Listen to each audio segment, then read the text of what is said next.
Buenas tardes, bonsoir. Agradecer en primer lugar al Colegio Oficial de Farmacéuticos de Madrid, al Colegio Oficial de Farmacéuticos de Barcelona, el que me hayan permitido moderar esta mesa de futuro y de debate, de competencia, de competitividad. Después a la Junta de Gobierno del Colegio de Madrid, a Carmen, gracias por contar conmigo en estas circunstancias. Y nada más, pasar directamente al debate. Primero hablará doña Rosa Ortega Anta, que es un breve currículum, es una persona muy conocida en Madrid, en el ambiente docente y universitario. Es licenciada y doctora en farmacia por la Universidad Complutense de Madrid. Es catedrática de Universidad y Departamento de Nutrición de la Universidad Complutense de Madrid. Es directora de Magíster y un título de experto en nutrición y dietética, de impartición online. Es directora del Grupo de Investigación 920-030 y ha dirigido numerosos proyectos de investigación sobre la problemática nutricional de la población española.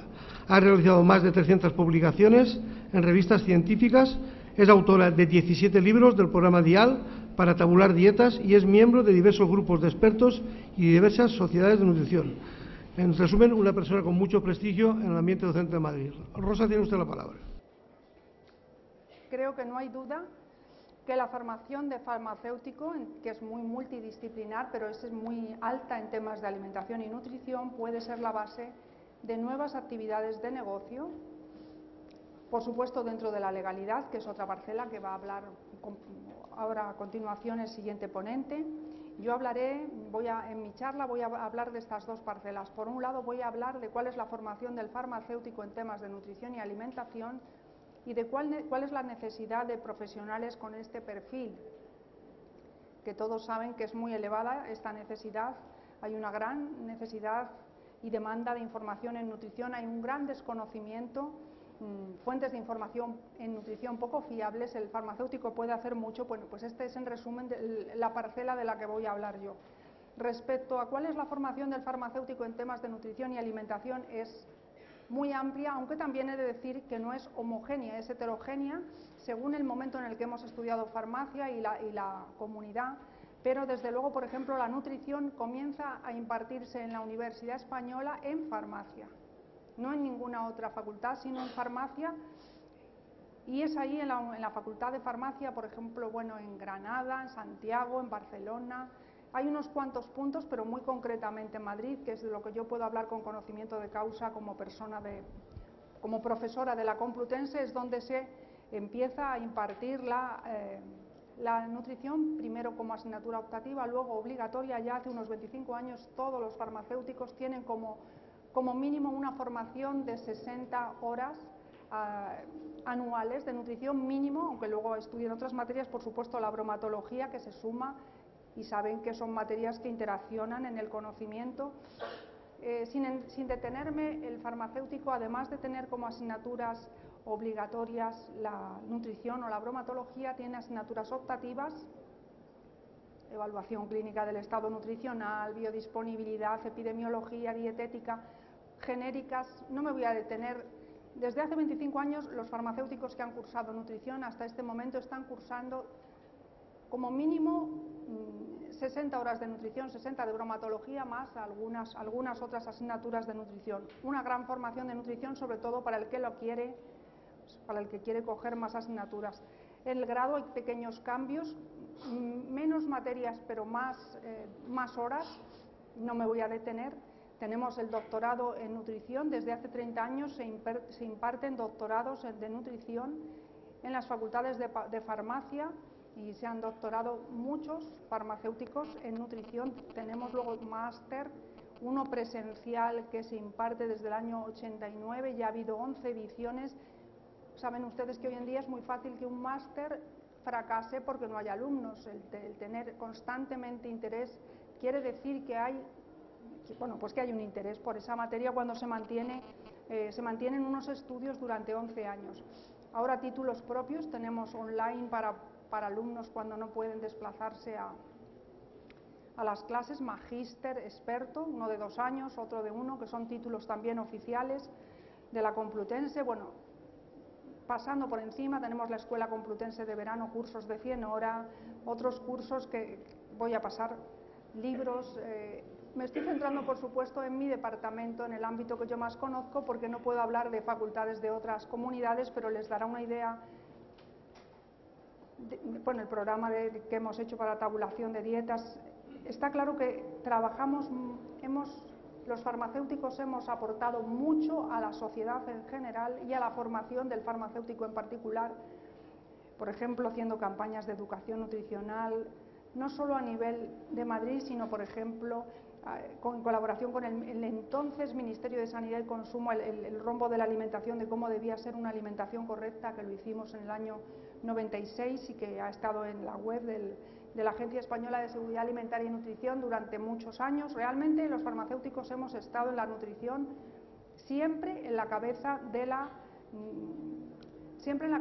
información y la formación. Bueno, esto es un juego de nutrición online, si quieren entrar, es un juego divertido y en la cual un adulto mete en una máquina lo que ha comido en el día de ayer y le sale un informe de si su dieta es correcta o incorrecta. Bueno, son aportaciones que ya voy a pasar para resumir este punto diciendo que la formación del farmacéutico en nutrición es muy alta, que hay cientos de farmacéuticos que son profesores de nutrición, que son doctores en nutrición, y los licenciados, hablando solamente de licenciados, tienen una formación como mínimo razonable, en algunos casos elevada. Posiblemente, seguro, la más elevada de entre muchos profesionales similares, y esta formación se pone al servicio de la sociedad y no debería ser desaprovechada porque puede contribuir a la mejora sanitaria de la población. Respecto al segundo punto, y después de insistir en que el farmacéutico tiene una elevada formación en nutrición, variable pero elevada, no cabe ninguna duda de que necesitamos profesionales, la sociedad española necesita profesionales con conocimientos en nutrición. Hay una gran necesidad y demanda de información porque cada vez es más evidente que una nutrición correcta es importante para mantener la salud, recuperar la salud, conseguir mayor rendimiento, mayor bienestar, mejor estado de ánimo, y no solo en el presente, que hay etapas menos vulnerables, sino en el futuro, en etapas posteriores de la vida. Es necesario, por tanto, un asesoramiento en nutrición, y hay demanda de información que estoy segura que todos ustedes son conscientes de la gran demanda y el gran interés por saber cómo mejorar la alimentación de un niño, del control de peso, del colesterol, en la diabetes, en embarazo, etc. ¿Que hay un desconocimiento? Creo que son conscientes también, pero yo les pongo, por ejemplo, unos resultados de estudios que hacemos a veces con alumnos universitarios antes de que estudien nutrición, por supuesto, para que no estén influidos. Y aquí tienen los resultados de una publicación en la que se ve para cada grupo de alimentos el consumo que declaraban los jóvenes. En amarillo está lo que ellos declaraban como propio, en rojo lo que creían correcto y en verde el mínimo marcado. Solo destacar que estos jóvenes estudiantes universitarios que elegían nutrición para cursarla o que iban a cursar nutrición no tenían conocimientos, para algunos alimentos quizá más, como lácteos, pero para otros como cereales, legumbres o verduras, tenían un gran desconocimiento. No es que su dieta no fuera la deseada, es que no sabían cómo era una dieta deseable. Que hay un gran desconocimiento sobre lo que es dieta equilibrada, por ejemplo, tengo en la publicación anterior como muestra. Hay un desconocimiento sobre lo que es dieta mediterránea, que cada persona define de una manera. Bueno, se podría debatir lo que opinamos, ¿no? Dieta para el control de peso, de patologías, de colesterol. Esto lo pasaré, esto solamente, por ejemplo, una pregunta que hacíamos también en un estudio. ¿Qué componente de la dieta aporta más calorías? Pues un 48% de los estudiados respondía correctamente que la grasa, pero un 40,6% citaba equivocadamente a los hidratos de carbono, que son los componentes de la dieta que menos calorías aportan. Pocos citan al alcohol, que aporta 7 kilocalorías gramo. En fin, hay un desconocimiento que también se detecta aquí. Y como último ejemplo de desconocimiento, pues al citar alimentos que se consideran perjudiciales en el control de peso, aquí vemos que se citan primero las carnes, luego dulces, bollos, tartas. Por ejemplo, el pan, se teme más al pan que a la grasa o que al alcohol, etcétera. No hay un buen conocimiento, pero nadie dice no sé. Todo el mundo responde en temas de nutrición, todo el mundo cree saber, y eso es muy peligroso. Para acabar, como último punto, que hay fuentes de información poco fiables que llegan al consumidor y que cientos y cientos de revistas abordan constantemente el tema de la nutrición. En publicidad, en artículos, se habla de cientos de mensajes que quedan en la mente de muchas personas. Los alimentos que hacen adelgazar, no hay ningún alimento que haga adelgazar, pero esto hace soñar, ¿no? Alimentos que curan y que matan de día, alimentos de noche. Luego las artistas nos dicen que ellas saben, no que crean, no, sino que ellas saben, como ven, que para perder kilos hay que prescindir de arroz, pasta o pan. Bueno, otra que toma una sopa de berro. ¿Saben el impacto tan grande que tienen lo que hacen los deportistas que triunfan, o las actrices o las modelos? Parece que lo que ellas hacen nos va a convertir de pronto, por arte de magia, en una persona similar, aunque lo que hagan no tenga ningún sentido. Bueno, errores hay muchos y ya tampoco me voy a detener en más comentarios, que tenía algunos más preparados, pero no quiero extenderme mucho.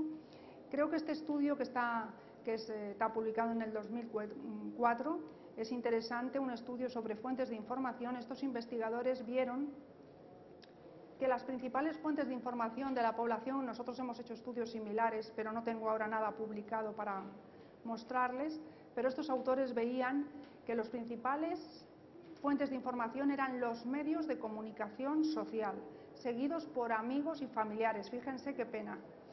Eso sí, que los que recibían información nutricional de profesionales sanitarios, médicos y farmacéuticos en su mayor parte, pues consideraban esa información como de alta credibilidad. Y los autores dicen que recomiendan a los profesionales sanitarios y a los educadores en nutrición que sean más activos en la formación de profesionales sanitarios, o sea, que contribuyan en los mensajes que se lanzan en nutrición a la población, que colaboren más con los medios de comunicación, porque si no, pues los medios de comunicación mandan mensajes equivocados. Y como conclusiones, está claro que el farmacéutico tiene una formación variable pero considerable en temas de nutrición y alimentación, en algunos casos muy elevada, que su formación puede suponer un beneficio sanitario y que podría ser, por supuesto, la base de nuevas prácticas de negocio con beneficio económico, pero también sanitario y social general para toda la sociedad. Y nada más, muchas gracias.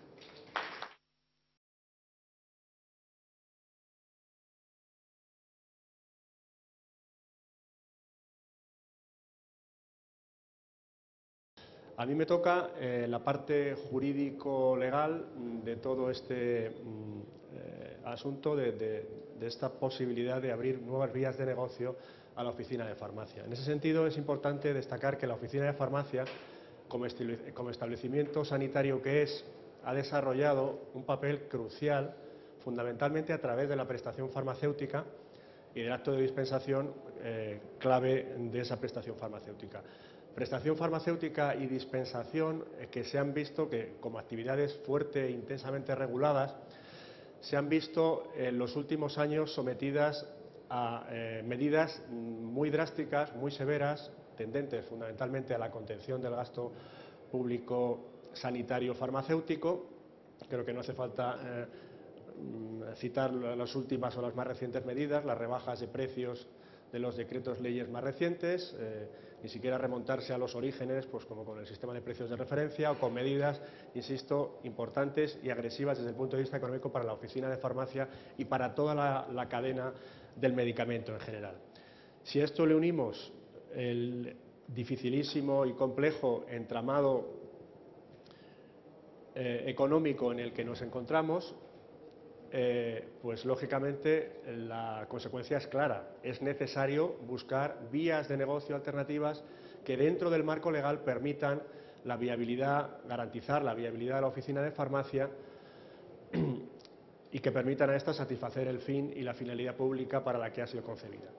Desde este punto de vista, la farmacia se encuentra ante su nuevo entorno. En mi opinión, y como desarrollaré a lo largo de estos puntos, desde el punto de vista jurídico hay ciertos condicionantes, limitaciones, pero no obstáculos para el desarrollo de estas nuevas vías de negocio alternativa. Para ello, me gustaría partir de lo que es, desde el punto de vista jurídico, la oficina de farmacia.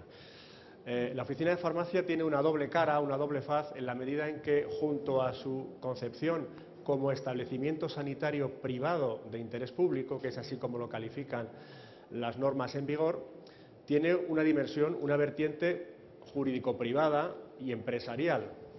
Desde un punto de vista sanitario, creo que nadie puede discutir que la oficina de farmacia, mejor dicho, que la salud es un servicio público.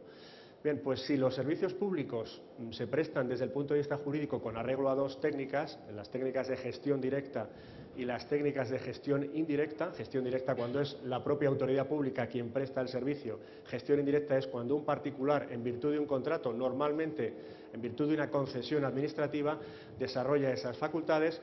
En el caso de la farmacia y en el caso de la sanidad pública, este esquema se rompe. Y se rompe porque ni hay gestión directa estatalizada, ni la gestión indirecta se hace a través de un contrato o a través de una concesión administrativa.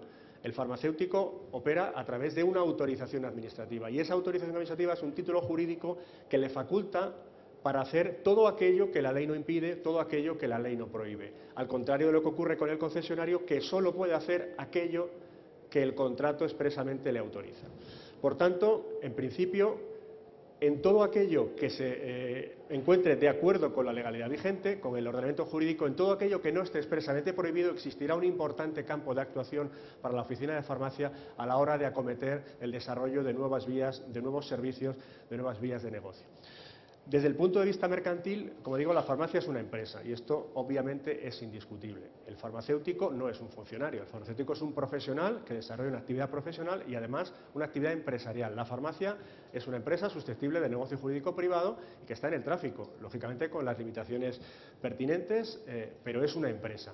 Y por tanto, en este punto yo creo que el principio jurídico básico y cardinal del que hay que partir es el principio constitucional, no olvidemos, de libertad de empresa. Si conjugamos la vertiente empresarial con la vertiente sanitaria de la farmacia, yo creo que tenemos una primera idea sobre la que reflexionar al hilo de lo que voy a comentar a continuación. ¿Cuáles son las funciones principales o tradicionales de la oficina de farmacia? Básicamente estas funciones han girado en torno a la dispensación, a la preparación y dispensación de medicamentos. Solo en los últimos tiempos, en los últimos 10 o 20 años, se ha empezado a hablar del concepto de atención farmacéutica como un concepto más avanzado que permite una implicación y una participación activas del farmacéutico con los demás profesionales del ciclo de salud y con los consumidores o pacientes, me permite la expresión, de forma que a través de un elenco de prestaciones, fundamentalmente la dispensación activa, la participación activa en la dispensación, el seguimiento farmacoterapéutico o la indicación farmacéutica, especialmente para los medicamentos no sujetos a prescripción médica, se ha dado un paso más en el protagonismo del farmacéutico y estas funciones tradicionales vinculadas a la dispensación y al medicamento han cobrado un nuevo cariz. Esas funciones que yo llamo tradicionales o tradicionales evolucionadas nos colocan en un entorno en el que debemos cuestionarnos acerca de las funciones de la farmacia en el futuro. Y desde este punto de vista, en mi opinión, debe superarse la tradicional equivalencia entre prestación farmacéutica, medicamento, dispensación. Debe superarse la dependencia de la dispensación y del medicamento en sí para, aprovechando el potencial comercial y asistencial de la oficina de farmacia, desvincular a la farmacia, en el mejor de los sentidos, del Sistema Nacional de Salud, de la financiación del Sistema Nacional de Salud y de las dependencias propias de este Sistema Nacional de Salud para garantizar la autosuficiencia tanto del propio sistema como de la oficina de farmacia en sí. En definitiva, se trata de ofrecer estos servicios de valor añadido, de estos servicios que permitan cualificar, singularizar al farmacéutico, que le permitan hacer primar su capacitación y su excelencia frente a sus competidores para poder así situarse en el mercado y obtener mayores y mejores ventajas. Es en este entorno en el que, en mi opinión, se incardina el catálogo de servicios, entendido no como cartera de servicios del Sistema Nacional de Salud, no como cartera de prestaciones que financia el Sistema Nacional de Salud. Se trata de un elenco de servicios, habrán de convenir todos los agentes implicados en cuáles sean estos servicios, cómo se regulan y en qué condiciones. Una serie de servicios que en principio no estén concebidos para ser financiados por el sistema, pero que, ¿por qué no?, en un futuro, si el entorno económico mejora o así lo permite, puedan ser asumidos por el propio sistema. Estos servicios, en principio, por tanto, son servicios de prestación privada y, por tanto, de financiación privada, sin perjuicio de que pueda haber acuerdos de colaboración con administraciones, con el propio sistema, en fin, pero en principio de financiación privada. Y en ese entorno de financiación privada, la fijación de su coste es algo que ha de quedar a la entera discreción de cada uno de los prestadores del servicio. En nuestro ordenamiento jurídico, la intervención de precios, estamos pensando lógicamente en el medicamento, solo juega respecto de los medicamentos financiados y los medicamentos que se dispensen en territorio español. Si falla uno de estos dos requisitos, el medicamento tiene precio libre, o puede venderse, aunque en la práctica así no ocurra, puede venderse libremente, con precio libre, dentro del territorio español o fuera de él. Claro, lógicamente, respecto a la fijación de esos precios, como digo, es el farmacéutico el que debe, sin que los colegios, esto es importante, tengan facultad alguna, competencia alguna para fijar precios, ni siquiera con carácter orientativo. Desde la entrada en vigor de la Directiva de Servicios y las normativas sobre competencia y las exigencias derivadas de normativa de competencia, como digo, los colegios carecen de competencia, de autoridad para fijar criterios de precio, siquiera sea de forma orientativa. La pregunta, como digo, que cabe hacerse en este punto es hasta qué punto estos servicios, este catálogo de servicios, tienen cabida en el marco legislativo actualmente vigente. Para eso hay que acudir, en primer lugar, a la Ley de Garantías y Uso Racional de los Medicamentos, que contiene una definición legal de lo que son las competencias o funciones de la Oficina de Farmacia, que en principio no está pensada para albergar estos servicios de valor añadido, de valor adicional, en los que estamos pensando.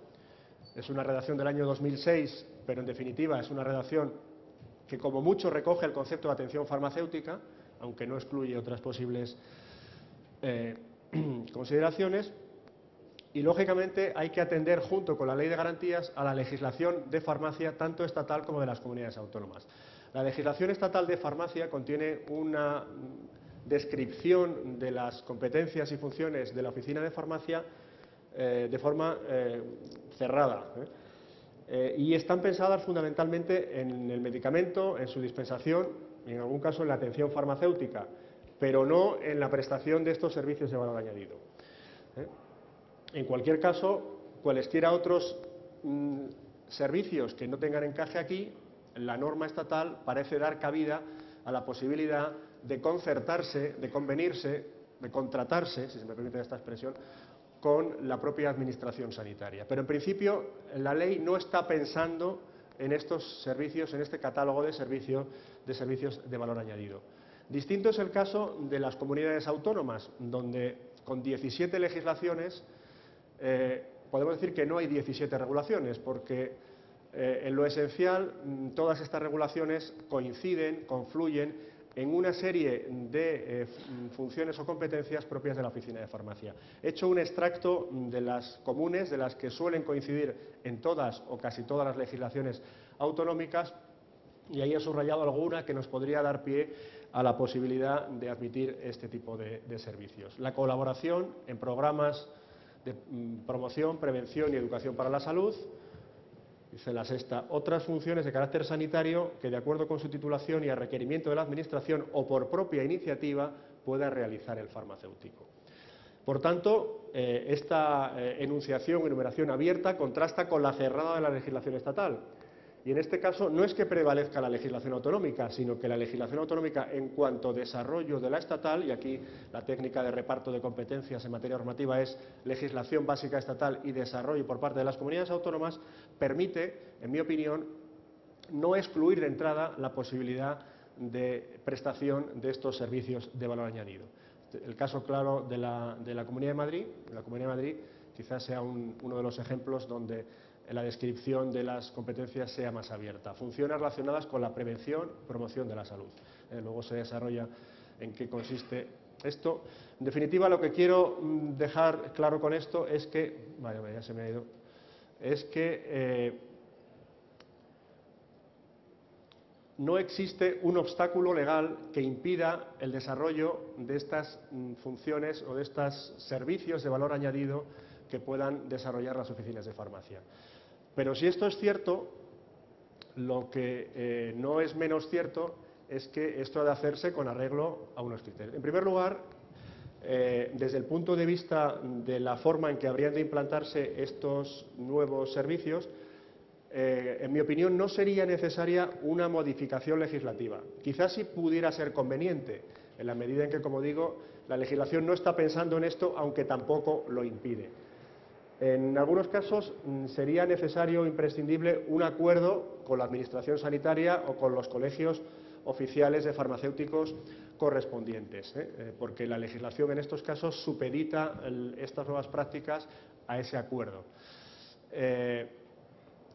En cualquier caso, insisto, yo creo que sería conveniente una regulación que fijara los límites, que partiera del reconocimiento de este catálogo de servicios o de estos servicios adicionales y que regulara lo mínimo imprescindible. Estoy pensando en cuestiones como, por ejemplo, la formación del farmacéutico para la prestación de estos servicios o la certificación de la oficina de farmacia para la prestación de esos servicios. Sería deseable que estos servicios se homogeneizaran de forma que se prestasen en condiciones objetivas equivalentes en todos los casos y que no lo pusiera en marcha cada oficina de farmacia según su leal saber y entender. Como digo, si no hay un obstáculo legal, pero sí una conveniencia de regulación legal, lo cierto es que en cualquiera de los casos han de respetarse unos límites, unas exigencias mínimas impuestas por el ordenamiento jurídico.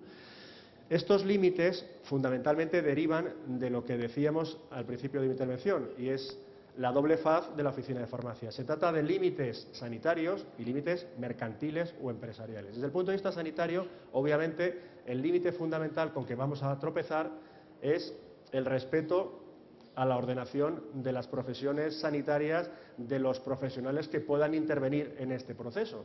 Quizá esta sea la cuestión más difícil y más ardua de delimitar. Pero en cualquier caso, el farmacéutico no tiene una limitación ex lege para hacer esto. La propia Ley de Ordenación de las Profesiones Sanitarias permite a todo profesional de la salud realizar, dice textualmente, participar activamente en proyectos que puedan beneficiar la salud y el bienestar de las personas en situaciones de salud y enfermedad, especialmente en el campo de la prevención de enfermedades, de la educación sanitaria, de la investigación y el intercambio de información con otros profesionales. Por tanto, es un límite y, lógicamente, en la prudencia y en el buen criterio de todos está el saber buscar el punto de encuentro, la frontera, donde estos límites han de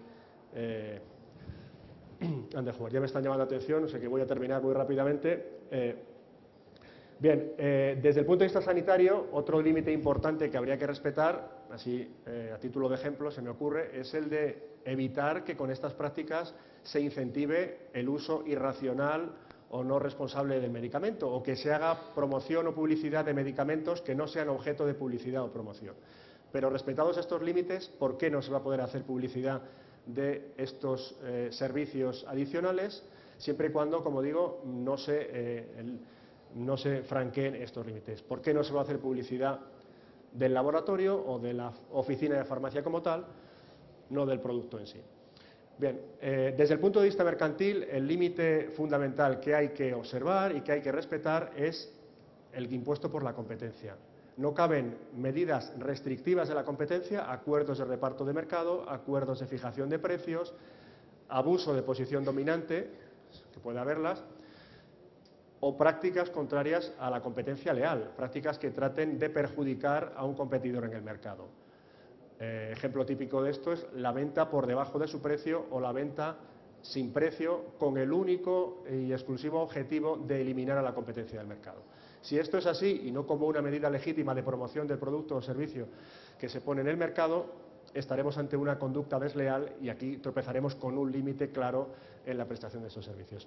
En definitiva, y a modo de conclusión, yo creo que es importante tener claro que las épocas como las que nos tocan vivir, las épocas de crisis, son épocas muy adecuadas o muy indicadas para agudizar el ingenio y para desarrollar la actividad y el negocio. Hay que aprovechar el momento y hay que aprovechar el apoyo de la Administración, que estoy seguro que aquí se va a tener, porque la Administración es la primera interesada en garantizar la pervivencia de la farmacia y garantizar la pervivencia del propio Sistema Nacional de Salud. Y desde el punto de vista jurídico, y con esto termino, no hay obstáculos, como decía, para la puesta en marcha de estos servicios, pero desde luego en su desarrollo y aplicación se ha de ser muy escrupuloso y han de observarse las limitaciones legales que están vigentes y que son de aplicación para todos los operadores del mundo jurídico y no solo para la Oficina de Farmacia. Nada más, muchas gracias.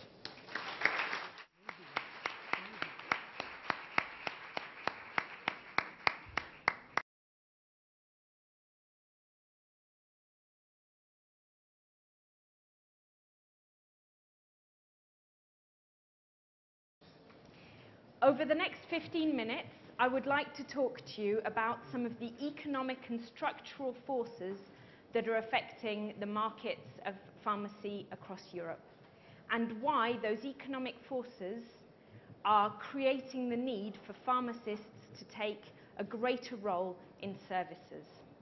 I would also like to demonstrate to you, by using examples from across Europe, why the pharmacist is in a unique position to exploit that opportunity, before finally touching on some of the things that my organisation, Alphega Pharmacy, is doing in order to support independent pharmacies in the development of services. So first of all, let me start by telling you something that you probably already know. Across Europe, most countries face the same public health care issues. But there is some good news. And that good news is that for the people in this room, most of those healthcare issues are ones that pharmacists are in a really good position to support. So what are these issues? Firstly, we know that we are facing an ageing population.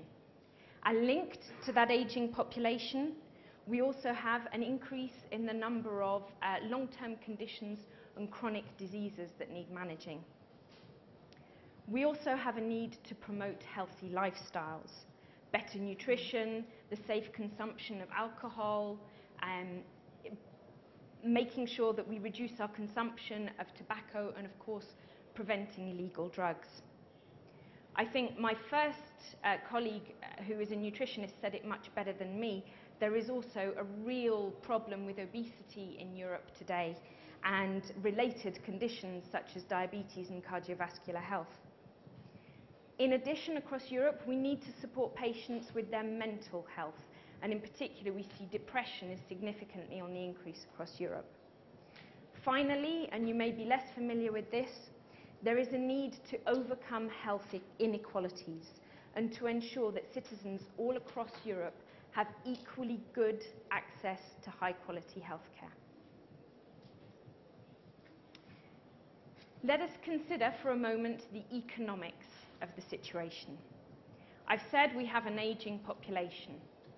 In addition, with constant innovation in both technology and diagnostic, we are seeing an increase in volumes of prescriptions across Europe of about 4 to 5%, and that has been consistent for the last few years, and we anticipate will continue to be for the following years.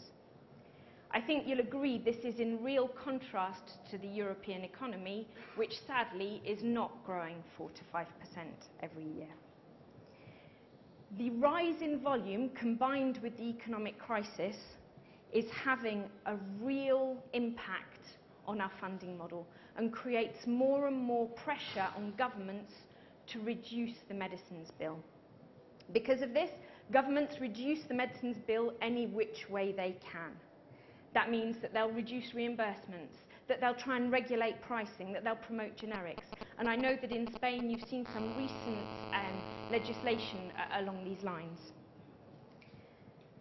For me, if we take this thinking to its extreme, it creates a real danger for healthcare and particularly for pharmacy across Europe. Taken to its extreme, this model can only lead to the commoditization of medicines, which I'm sure you'll agree is of grave concern for all the people in this room. Because the commoditization of medicines means that we are opening the door for mass distributors like pharmacies, and for internet pharmacies. And if we allow that commoditization of medicines, then we forget about all the healthcare issues that I spoke about on my previous slide. And we lose the opportunity of using pharmacy and pharmacy's unique role in supporting those issues. Let's come back to the role of the pharmacist then as a healthcare provider. In this slide, what I've tried to ask is, why do we spend so much time concentrating at one end on acute care? Why do we spend so much time trying to concentrate on physicians and doctors promoting health, when actually we should be engaging consumers on their health at an earlier stage, before they're sick? That means that rather than focusing on the left side of this diagram, we really should engage on the right side. So rather than focusing on acute care, we should focus on pharmacy consumer wellness. Why? Well, simply because there are millions of people across Europe who visit a community pharmacy every day. And there they find highly recognized professionals. Consumer wellness means engaging patients in healthcare services, capturing them at a moment when they are, which is optimal for them to consider prevention, treatment, and support. And the way to deliver this is through pharmacy-led healthcare. Pharmacists are highly trained, and with some support, they can provide a wide range of healthcare services. The accessibility and the convenience of pharmacies is absolutely key for cost-effective and optimal patient treatment and engagement. So, let us look in more detail at what this pharmacy-led healthcare means. Well, on the left, some of the things I've already talked about, the aging population, technology advances. We know that patients aren't taking their medicines as they should. Therefore, there's a real need to improve medicines adherence. I've talked about long-term conditions, public health, and I don't need to tell you, Spanish pharmacists, how difficult the economic outlook is. Therefore, in the middle, the reasons why pharmacy is in a unique position. First of all, pharmacy offers access that is really convenient for patients. From a government perspective, the time of a pharmacist is cheaper than the time of a general practitioner or a doctor. But most importantly, consumers tell us all over Europe that they have very high levels of trust in their pharmacist. Therefore, pharmacies can and should add value by becoming medicines management experts, by being the first point of call for healthcare because they are the most easily accessible healthcare professional, because pharmacists, like nobody else, have regular face-to-face contact with their patients. You are in a unique position to improve public health awareness, to prevent disease, even to help early diagnosis of disease, and to encourage patients towards self-care. However, there are challenges of moving to a service-based model. The first question that I'm always asked is, well, who pays for services? And I'll come on to talk about that in a moment. But also, moving to pharmacy services requires a mindset change from the pharmacist. Yes, there's a need to redesign pharmacy operations. Yes, there's a need to be more efficient and more productive in dispensing processes. Why? Simply because you need to therefore free up the time for training and development of pharmacy teams, to invest that time in quality control around service provisions, but also to start marketing and engaging patients in these services. And finally, to be able to carry out this healthcare services agenda, you need to build relationships with other healthcare professionals. So the first service that I'd like to talk to you about, to move it from the theory into something a bit more practical, is the Medicine Usage Review. This is a national service available in England and Wales. In the financial year 2010-2011, in the UK, pharmacists delivered 1.7 million medicine usage review.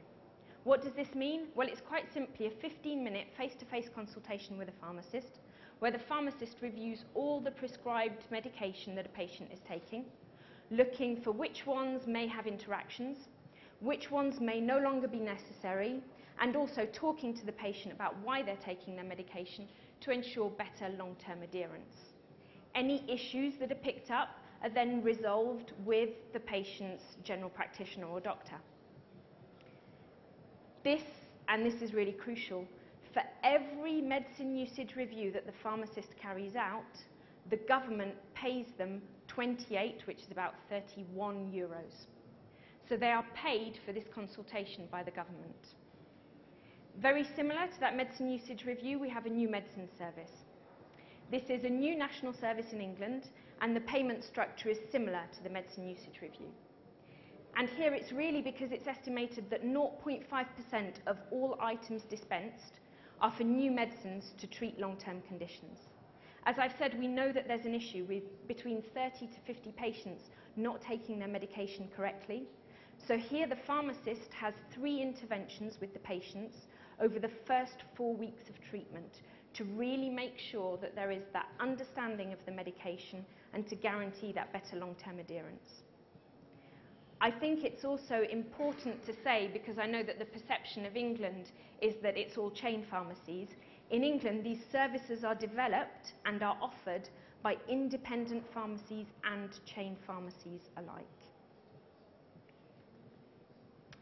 Moving further north now, I'd like to introduce you to the mole testing service in Norway. This was created as a cooperation between Boots Norge and Screen Cancer. In 2010, it was introduced to 10 pharmacies. It's now been rolled out to over 40 pharmacists, and we're continuing that development. It's a drop-in service, which means that no appointment is necessary, and this is really important to create the convenience for the patient. We offer really reliable technology by using a cystoscope. A cystoscope offers between 90 to 95% accuracy, compared to a dermatologist who would offer 60 to 80% if just using a normal dermatoscope. It's a web-based solution, so it therefore links up directly to a dermatologist, and the patient receives their results in 1 to 2 weeks. If there is a need, an oncologist will follow up directly with the patient. And here, rather than being government funded, it's a co-payment model between Boots and Screen Cancer, which means that they invested in setting up the technology and the maintenance of the equipment. But crucially, this is a service that the patient pays for. So each patient will pay about 340 Norwegian kroner, which is about 40 euros. And interestingly, of all the customers that we surveyed who have carried out this service, there are really high satisfaction levels. And what's important for me is not only are they satisfied with the service, but when we ask them, they tell us that they absolutely agree that pharmacy is an appropriate place to receive this service. So successful is this service that we're now looking at extending it to Italy through the Alphega Pharmacy Network. Again, on the topic of obesity and weight management, in the UK, we offer a service through independent and chain pharmacies, which is funded by local healthcare authorities in England. Pharmacists provide counselling services that give targeted advice and support to improve diet, nutrition and exercise. The reason this is really interesting for pharmacists is because it can, of course, be linked to a prescription for the supply of medicine, but it also represents a wonderful opportunity for linked sales within OTC. In England, a pharmacist will typically receive a fee of £125, 140 euros, after 3 months if the patient has successfully lost weight. And currently, Boots is working with Nottingham University to evaluate some of the data that they have captured through their weight management service with a view to future publication. This is really important. I said earlier we need a mindset change. In order for services to be delivered successfully and for services to be paid for, be it by health insurers or by government, there is a need for data and a need to be able to prove that pharmacies can provide improved long-term clinical outcomes for patients.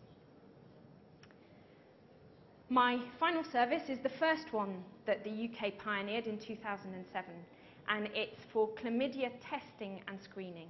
I think it's a really interesting one to talk about because it's not just about testing, it's also about treatment.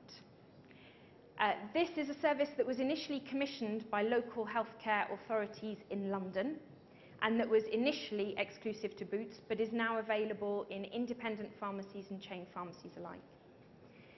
I should explain, in England, the healthcare services are very fragmented. What can be paid for by government in one region can be paid for by the consumer in another region. So here, in some regions, the consumer will pay £25 plus the cost of treatment. In other regions, this will be free, and generally, it's free for 16 to 24-year-olds.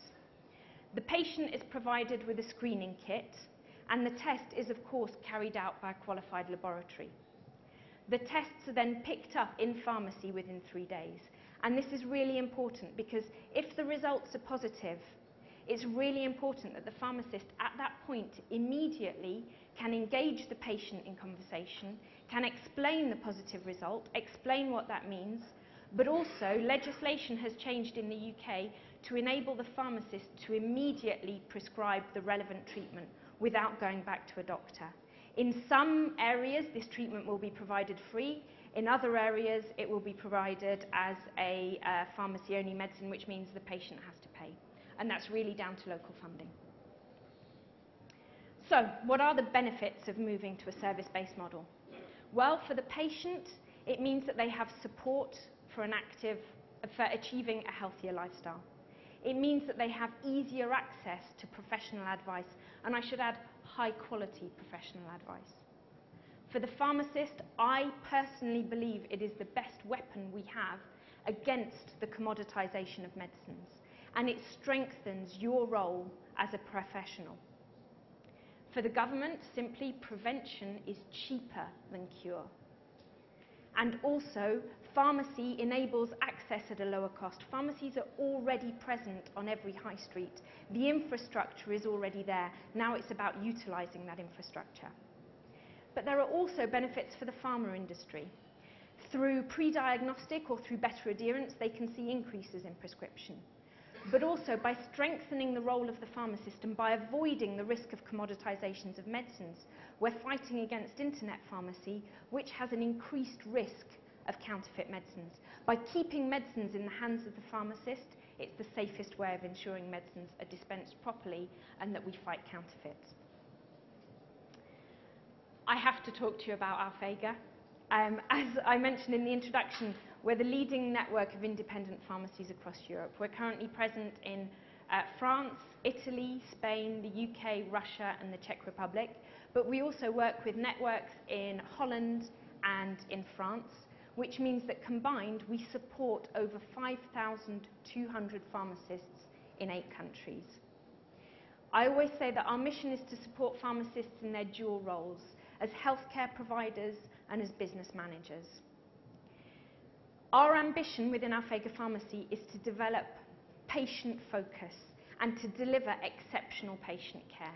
And for me, services are absolutely at the heart of that agenda and of that mission.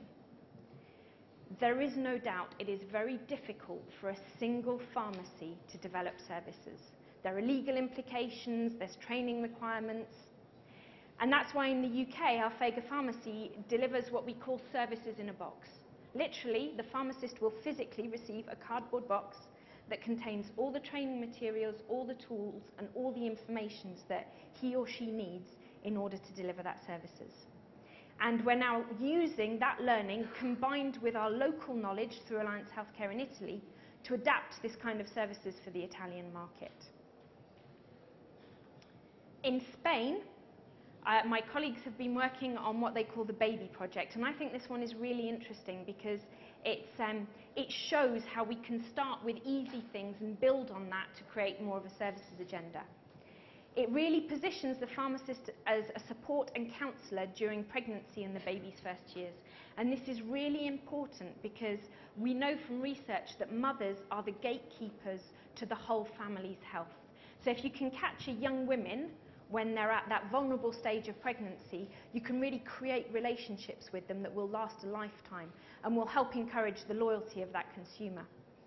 Lots of pharmacies offer pregnancy guides, But what we've tried to do here is really personalise and create a whole service around it. So the point-of-sale consultants will work with the pharmacist to make sure that you can build an area for baby in your pharmacy, that you can really interact with patients around the whole baby guide. And the reason we can deliver this is because pharmacy is a trusted channel to buy baby products. Firstly, because patients trust the pharmacist advice, and also because you sell trusted brands. And what we're seeing here is that it's really helping to boost category sales, both for the pharmacist, and it's really helping to create and strengthen that loyalty. So I wanted to finish on a service that was close to home. I hope that's given you an overview of some of the possibilities across Europe. And my final message would be to say, I hope that it's given you an idea of some of the potential and some of the future that could be true for pharmacy healthcare services in Spain.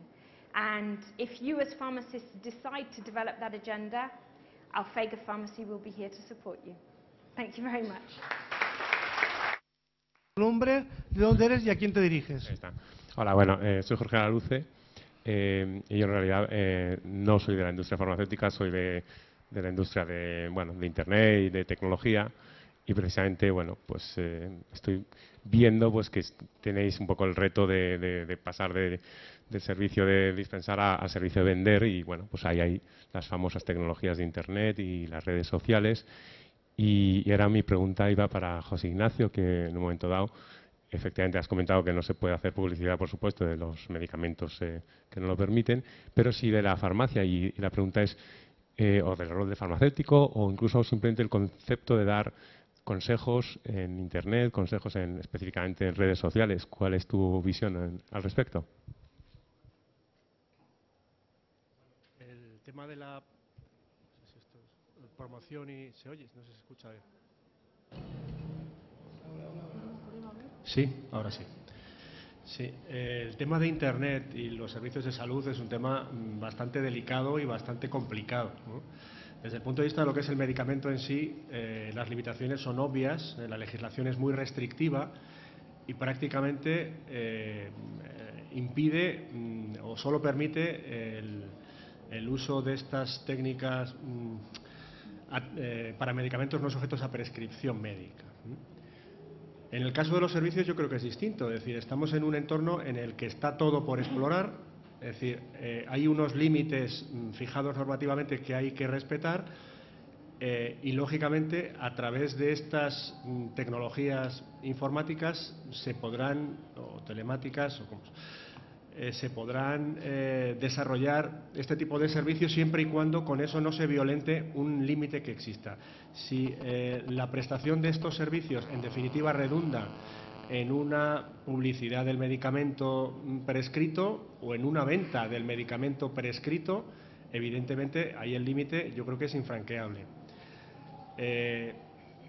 Yo creo que es una materia en la que estamos ajenos, en la que estamos, ayunos de regulación, y por tanto habría que avanzarse por ahí. En mi opinión, ahora mismo no hay nada que impida esa actividad de asesoramiento, información y formación del farmacéutico a través de nuevas tecnologías, siempre que mediante esta tecnología no se incite el uso del medicamento, no se haga publicidad de medicamento no publicitable o no se venda medicamento suponga una forma de venta indirecta de estos medicamentos. En principio yo creo que no hay obstáculo, pero sí hay una necesidad clara de abordar la regulación de esta cuestión. Gracias. Espera, a ver. Hola, buenas tardes. Soy Luis de Palacio, farmacéutico en Madrid y abogado. Tengo dos preguntas. La primera es para la señorita Caitlin. Quería preguntarle si todos los servicios que nos ha explicado que se daban en Inglaterra y en Noruega, todos tenían precio y se facturaban. Si el servicio que se da en las farmacias Alfega de España sobre la campaña de las mamás se factura, aunque sea simbólicamente 5 euros, o es gratuito, o si hay algún otro servicio que esté pensado facturarse. Y tengo una segunda pregunta, que si la enuncio en un segundo, y es para don José Ignacio. Y ya termino. Esto es un caso real y sencillamente es consejo. En una farmacia con espacio se instalan unas cabinas para rayos UVA con todas sus certificaciones en Madrid y bueno, de tipo estética, y básicamente pues ante la visita del inspector que te ordena cerrarlo porque esto es una farmacia y ahí no se puede facturar ningún tipo de servicio, y él alude al artículo, me parece que es el 9 de la ley 19/98, bueno, pues que dice que eso está tasado, y aunque el último apartado habla efectivamente de la promoción de la salud, bueno, pues su interpretación, la interpretación de la Administración es bastante restrictiva ante cualquier propuesta. Como es caso concreto, pues su consejo. Gracias. So if I can answer first, because it's a fairly simple answer. No, of course we don't charge for this service. So this is all about building loyalty and creating stronger relationships with consumers when they're at a crucial point in their lives. So no, we don't charge for that service. When I look at Spain, obviously we are not in a position in Spain where the government is going to fund services yet. But one of the things I would say is, I talked today about some services. I could have also talked about hair retention, erectile dysfunction, cancer counselling. Not all of those services are government funded. So I see three big opportunities for funding. One is the pharmaceutical industry. One is private healthcare, private health insurance.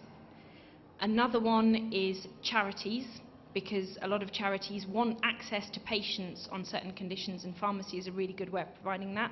And one, of course, is government. So there are lots and lots of ways of funding services. In Spain, I'm sorry, I'm not close enough to your market to know which are the ones that are appropriate now, but no, we don't charge pregnant mothers for advice on pregnancy, no.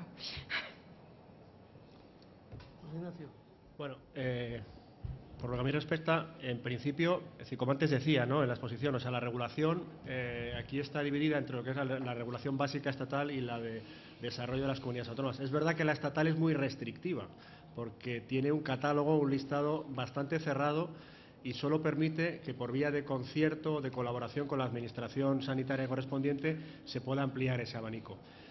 En las comunidades autónomas la cuestión es distinta porque, insisto, hay regulaciones donde la libertad es bastante amplia. Lo cierto es que estamos en una situación, no digo de ilegalidad, por supuesto que no, pero sí de alegalidad. Y por tanto, ante este tipo de prácticas, lógicamente, y los funcionarios de la inspección, pues también es su papel y es su obligación, se tientan la ropa y dicen, aquí no pone que se pueda hacer esto, y como no pone que se pueda hacer esto, aquí esto no se hace. Bueno, evidentemente es que no hay que catalogar y tipificar como si fuera un catálogo de infracciones administrativas lo que se puede hacer y lo que no se puede hacer. Es decir, lo que hay es que regular con carácter general este tipo de actividades. La ley es del año 98. En el año 98, hombre, los problemas que tenemos ahora no existían o existían en mucho menor medida. Por tanto, yo creo que hay que verlo o hay que interpretar la norma desde la óptica del entorno en el que nos movemos en la actualidad. Yo creo que en función de la comunidad autónoma de que se trate, hay mayor o menor margen de maniobra, aunque yo creo que, lógicamente, para la puesta en marcha de estos servicios es necesaria una regulación o al menos un reconocimiento legal que contribuya a dar seguridad jurídica, porque si no nos vamos a encontrar con este ejemplo todos los días. Por tanto, yo, si tuviera que defenderme en ese expediente sancionador, creo que hay argumentos jurídicos para defenderse. A la hora de poner en práctica, tengo ya más dudas y creo que debemos ser un poco más cautos a la hora de tratar de desarrollar nuevos servicios que no tengan un claro encaje en el modelo legal. No sé si responde. Bueno.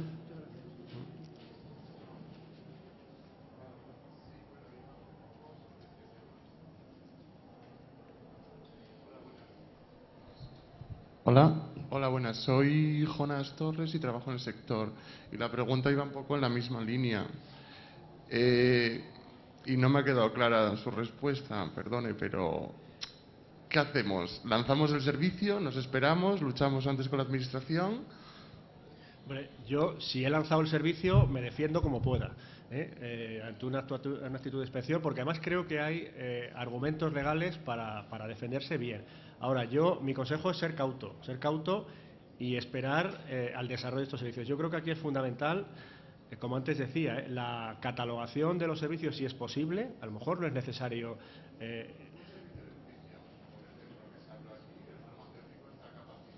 ¿Perdón, un servicio de?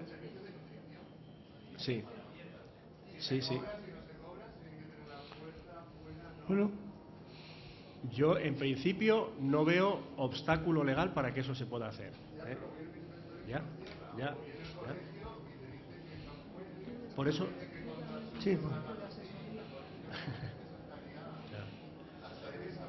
Claro, por eso creo que aquí es fundamental la labor de educación y, desde luego, tiene que dar un paso al frente la administración sanitaria y tiene que dar un paso al frente los colegios para dar carta de naturaleza a estos servicios. Es decir, que se pueden hacer, insisto, se pueden hacer con la ley y el ordenamiento vigente, se pueden hacer. Lo que pasa es que no hay cultura de estos servicios y lógicamente, cuando se enfrenta la administración o un funcionario de la administración a ellos, pues tiene ciertas y lógicas reticencias, porque todo lo que no está expresamente previsto, pues en principio para ellos puede ser que esté prohibido. Y en mi opinión no es así.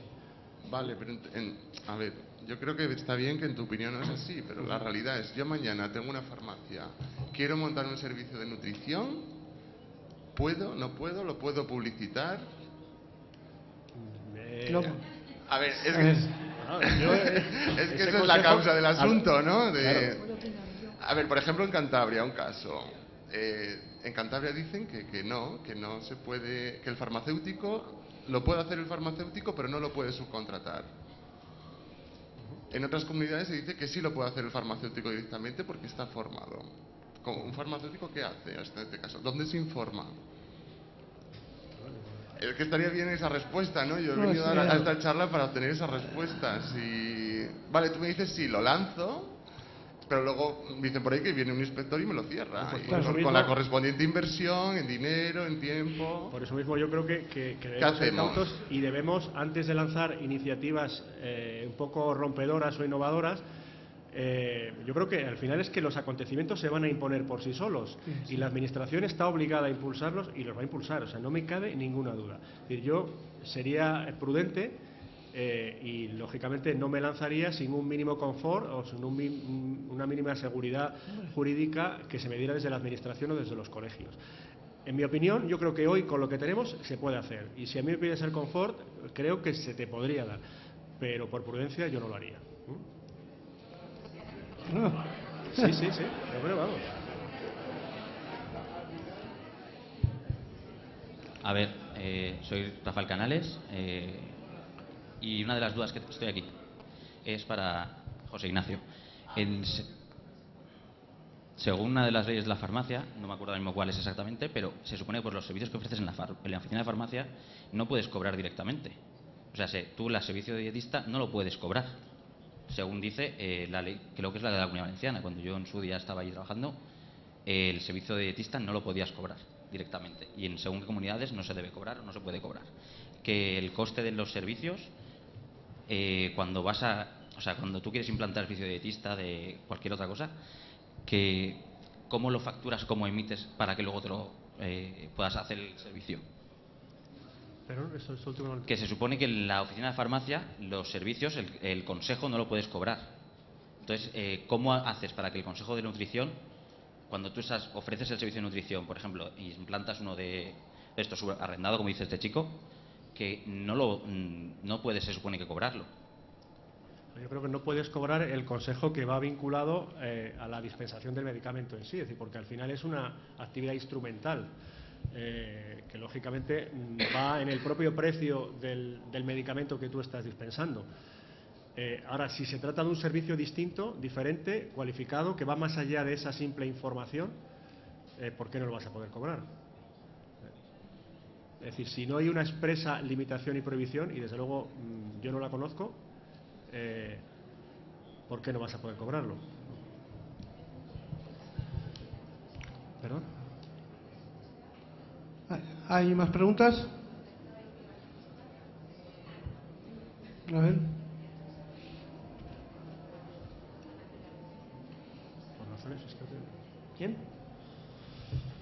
¿Alguien más? Yo quería hacer una pregunta, la misma que han hecho todos. Entonces yo pienso que si el farmacéutico es el más experto en nutrición, igual que ha habido otras cosas aparte como la óptica, la ortopedia, ¿por qué no nos ponemos en marcha antes de que pongan una ley limitante, rápido? Y no veo ningún problema. Si se puede hacer óptica, tiene que haber un óptico. Si se pueden poner dietas, que haya un dietista. Pero no veo ninguna diferencia entre hacer dieta o tener óptica o tener ortopedia. ¿Qué diferencia hay? Entonces, si no hay, lo que habría es que ponernos rápido, crear como un comité desde las vocalías de nutrición y todo para que no lo quiten antes de que salga una ley restrictiva. Es que no le veo ningún problema. Lo que habría es que reunirse, ponernos de acuerdo, hacer como un proyecto, incluso desde ya, y decir que estamos capacitados y no nos van a decir que no. Es que no hay ninguna cosa que yo... Ahora, que haya un dietista en la farmacia lo veo bien, de hecho debe de haberlo. Pero es que no veo ningún problema. Porque no podemos preguntarnos, ¿lo podemos hacer? No, es decir, nosotros somos capaces, vamos a hacerlo. Vamos a esperar. Si el farmacéutico es dietista, sí, yo pienso que sí debe de haber un especialista en nutrición, porque ya está la carrera y hay que reciclarse. Hombre, los que ya tengan un máster, igual que óptica u ortopedia, yo sé de esas cosas, pero creo que debe haber un dietista. Pero si tú contratas a un dietista, ¿por qué no? Sí, pero bueno, yo también quería hacer una observación y me dirijo a la doctora Rosa Ortega y a José Ignacio. Si el licenciado en farmacia, que tiene un máster en nutrición y dietética, que es doctor en farmacia, que tiene los cursos de experto en nutrición y dietética, ¿cómo es que no puede hacer dietas y da clases a los de la diplomatura en las universidades? ¿Y cómo es que el diplomado sí puede hacer las dietas y el propio farmacéutico en su farmacia no puede hacer dietas? Me parece tal absurdo que yo creo que deberíamos poner manos en el asunto. Y se lo dirijo a Rosa y a don José Ignacio para ver qué opináis al respecto. Bueno, yo desde mi punto de vista, lo que pasa es que me falta el control de la legalidad, donde siempre todos tenemos miedo, ¿no? Pero yo lo tengo clarísimo que no debería ser como es, que debería haber total libertad, porque yo no sé cómo está, por qué estamos en una situación, digamos, injusta, que permite a gente que no ha estudiado nunca nada de nutrición poner dietas con legalidad, y al farmacéutico le pone limitaciones. Pero claro, yo no soy quien, porque esa parcela está para este lado, yo no tengo ni idea de cómo es la legalidad. Yo también pienso que el que sabe y el que puede demostrar que tiene conocimientos debería poder hacer una labor. Y luego pienso que está mucho en luchar. En esto sí que José Ignacio os ha transmitido un mensaje, y también estoy totalmente de acuerdo que quizá el farmacéutico se ha dormido, nos hemos dormido un poco en otros momentos, y quizá no era necesario esforzarse por luchar por cosas que no debimos dejar pasar. Quizá nosotros mismos no hemos luchado por la nutrición cuando éramos los protagonistas de ella, y ahora cada vez no es que no seamos, que seguimos siendo, pero hay otros que van estudiando y van aprendiendo, evidentemente. Bueno, yo desde mi punto de vista sí creo sinceramente que un farmacéutico debería poder hacer y tiene más formación que muchos profesionales que están poniendo dietas. Y debería, por supuesto, no todos por igual, lo he insistido, entonces cada farmacéutico medir sus conocimientos y adquirir los adecuados, pero por supuesto yo creo que como colectivo general tiene un nivel alto, entonces debería. Ahora, la parte legal, eso hay que lucharla, negociarla, establecerla, no tengo ni idea de eso, ya se lo paso a José Ignacio. Claro, yo estoy completamente de acuerdo, lo que pasa es que la parte legal aquí es la más compleja, porque al final estamos hablando de límites y de barreras competenciales, y ahí siempre que se ha abierto un debate, no en el ámbito farmacéutico sanitario, sino en cualquier otro orden, entre ingenieros de minas e ingenieros de caminos, entre arquitectos y aparejadores, entre tal, ha sido imposible, absolutamente imposible, ponerse de acuerdo para fijar los límites de qué puede hacer uno, hasta dónde puede llegar lo que hace el otro. Por tanto, creo que aquí tampoco vamos a ser ajenos a esa polémica y a ese debate, pero en cualquier caso, en definitiva, si formativamente están capacitados para prestar esos servicios, en mi opinión, ¿por qué no van a poder hacerlo? Siempre y cuando, como digo, no se inmiscuyan. Estoy pensando, es decir, no podrá haber un diagnóstico, no podrá haber un acto cuando hay un acto médico por medio, una prescripción, pues evidentemente yo creo que aquí el límite sí lo tenemos claramente fijado. Pero en ausencia de esos límites claros y objetivos, si hay una formación previa que capacita para ello, yo creo que no debería haber problema para poder hacerse. No digo que no lo vaya a haber, digo que no debería haberlo. Seguro que lo va a haber, que cuando se ponga en marcha, y eso tiene que ver un poco con el mensaje de prudencia al que antes me refería, digo, cuando se ponga en marcha va a haber problemas competenciales y de atribuciones importantes. O sea, eso creo que debemos ser conscientes de ellos. I just wanted to add, the questions that you're asking, I've heard asked in England, in France, in Italy, that there are questions that pharmacists everywhere are asking. And I would say to you, there are 3 stages: permission, recognition, and reward. In England, pharmacists are already on reward. But to get permission, to get recognition, to get reward, you need, as pharmacists, to work together. And you need to be really proactive to create that services role, to ask of government and to fight for that right to deliver those services. Nobody is going to do it for you. You have to unite and you have to be proactive. Thank you.